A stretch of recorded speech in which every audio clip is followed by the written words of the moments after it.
There's an old New Yorker cartoon from many years ago where in it the bishop is advising a newly ordained minister. And he says, to get ahead in the church, never preach about politics or religion.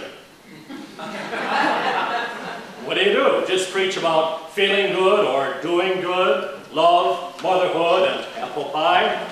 Well, that may be safe advice, but it is not very realistic or faithful. As the great preacher and theologian Karl Barth said, you need to preach with a Bible in one hand and the newspaper in the other. So today, I'm going to preach about the Bible. And I want to explore how the Bible is related to our lives and to the world around us. I want to examine how the Bible is used and misused. That is, the appropriate and inappropriate uses of Scripture. The Protestant reformer John Calvin said that the Bible is like a pair of spectacles. It helps us to see our lives and our world more clearly. And so that is our guide as we approach Scripture. And so in that spirit, let us examine our lectionary text for today, Deborah and Barak. Now wait a minute. Did those biblical scholars have some idea of who was going to win the election? Is it some fulfilled prophecy, divine providence? No, it's just a coincidence. The name Barak is Semitic. Barack Obama is named after his father. Arabic, but it's still Semitic. It's the same root as the Jewish philosopher Bernard Baruch. And so the name Barak, Obama doesn't prove he's Muslim or Jewish, he's Christian. But then the response is, oh, he's Muslim because his father was Muslim. Well, by that same tortured and misguided reasoning, Grayson is, was, and always will be Jewish because his mother and grandmother come from a Jewish background. Wrong. We make our own choices of our faith. And then during the campaign, there were those fundamentalists who were prophesying that Obama's election would bring in Armageddon, the apocalypse, disaster. And I smiled. Let's see.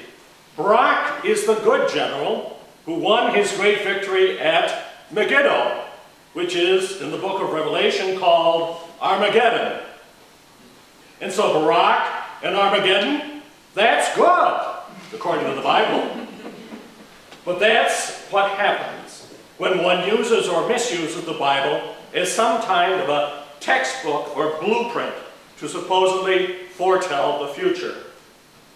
You can argue it any which way, especially with the very allegorical passages in the book of Revelation and elsewhere. Now you may have noted I did not mention Megiddo in the text today, but it is mentioned in the next chapter, Judges chapter 5, verse 19. And it is part of what is known as the Song of Deborah. And according to linguists, this poem is one of the oldest examples of Hebrew writing and poetry, perhaps even going back to those times in the 11th century BC. Judges chapter 4 is a prose rendering of this battle, and it is later in time. Poetry is the oldest form of literature, just as with Homer or the sagas of Egypt and Mesopotamia and elsewhere. And so the stories or the traditions don't just drop down from heaven. They are an oral tradition that is told and retold over the generations. And so we see that shown right here in chapters 4 and 5 of the book of Judges. And also, to understand a text or story, we need to see how it is used elsewhere in the Bible, how it illuminates it. And that's where a concordance or a Bible dictionary can be helpful, although it is not necessary. And we certainly don't need a concordance for our daily devotional Bible reading. But they are helpful to more fully understand the Bible and its context and its meaning. Now another thing